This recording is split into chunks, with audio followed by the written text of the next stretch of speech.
गोजोन हामलायनायजों लोगोसे नोंथांमोनखौ गोदान खौराङाव बरायबाय। अन्नानै नोंथांमोना बे रादाबखौ जोबजासे नायलां। लोगोसे भिडिअखौ लाइक, कमेन्ट, शेयार आरो चेनेलाव गोदानै फैदोंब्ला साबस्क्राइब खालामनो गुरै खावलायबाय। दानिया फैदो लोगोफोर रादाबखौ मिथिलांनि। गिबि खौराङाव दङ रुनिकाटा सान्थिफुर गुदि आबादारि दाहार समाज जथाइया गय गायनाय आदब आरो जोथोन लानाय फोरोंथाइ होदों। चिरां जिल्ला रुनिकाटा सान्थिफुर समबाय समितिया मैया सान्थिफुर समबायनि नब्लाङाव रुनिकाटा सान्थिफुर गुदि आबादारि दाहार समाज जथाइया गय गायनाय खायदा आरो जोथोन लानायनि फोरोंथाइ हाबाफारि लानानै गुवारै सावरायनाय हाबाफारिजों लोगोसे एम उकिल मुसाहारिया गाहाय आलासि महरै बाहागो लानानै गय गायनाय आरो जोथोन लानाय फोरोंथाइखौ बेखेवनानै होदों। माननि आलासि महरै बिटिआरनि CST कअपारेसन जयन्त केरकाटारि DRCS कहिनुर नार्जारि बिथांमोना बाहागो लानायखौ नुनो मोन्दों। मावफुं सोद्रोमा उकिल मुसाहारिया बुङोदि बेबायदिनो मोजां खामानि मावलांबाय थायोब्ला मोजां मुलाम्फा जागोन आरो जौगानाय फैगोन होननानै बुंथिदों। बर' लाइमोन लिरगिरि गौथुमनि ब्रैथि गायसनथाइ सानखौ मैया चापागुरि ककलाबारि बर' गुदि थुनलाइ आफादनि मावख'आव गाजा गोमजायै खुंफुंनाय जायो।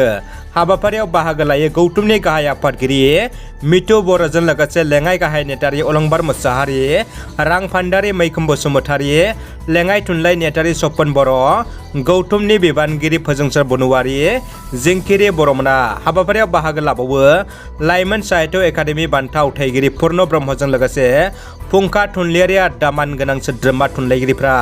फुंबिलि समाव गौथुमनि फिरफिला बेरहोयो आफादगिरि मिथु बर'आ।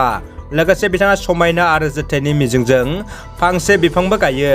तामुलपुर जिल्लानि नाग्रिजुलि खालसियाव गोदानै लुफुंनो गोनां हाथियार दारिमिन बाख्रि जायखौ हादरनि नखर मन्त्रि मानगोनां अमित शाह बिथाङा अन्थाइ खाम्फा गायनो फैगोन।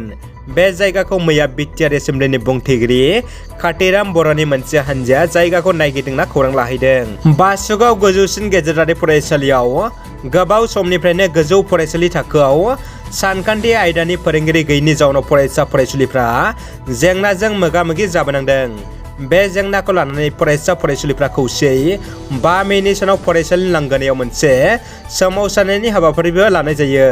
बे जेंनाखौनो लानानै मैया चिरां जिल्ला दुलाराय बर' फरायसा आफादनिफ्राय गाहाय नेतारि मुरसिद दिलीप कुमार बसुमतारि आरो सोलोंथाइ नेतारि मुरसिद थेबासन ब्रह्म बिथांमोननि दैदेननायाव जिल्ला आफादनि मोनसे हानजाया फरायसालियाव थांनानै फरायसा फोरोंगिरि आरो फरायसालि सामलाय आफादनि बिबानगिरिफोरजों सावरायहैनाय जायो।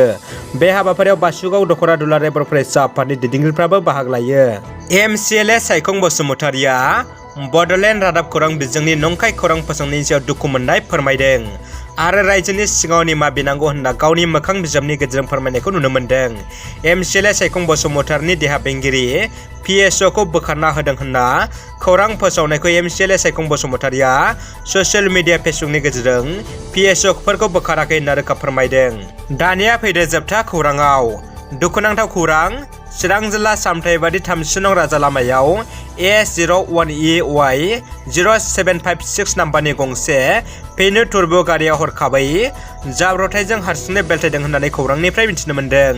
खौरांनिफ्राय मिथिनाय बायदिब्ला गारियाव 2 सुबुं दंमोन। गुरुबासा पुलिस आउटपस्ट थानानिफ्राय पुलिस हानजाया फैनानै जोखोम जानाय सुबुंखौ बङाइगाव लवार आसाम देहा फाहामसालियाव लाना थांदों होनना मिथिनो मोन्दों। जाब्रबथाय जानाय सुबुंखौ बबेनि दासिम मिथिनो मोननाय जायाखै। रादाबा एसेनोसै लोगोफोर। रादाबखौ जोबजासे नायनायनि थाखाय गासिनिसिमबो साबायखर आरो गोजोन हामलायनाय थाबाय।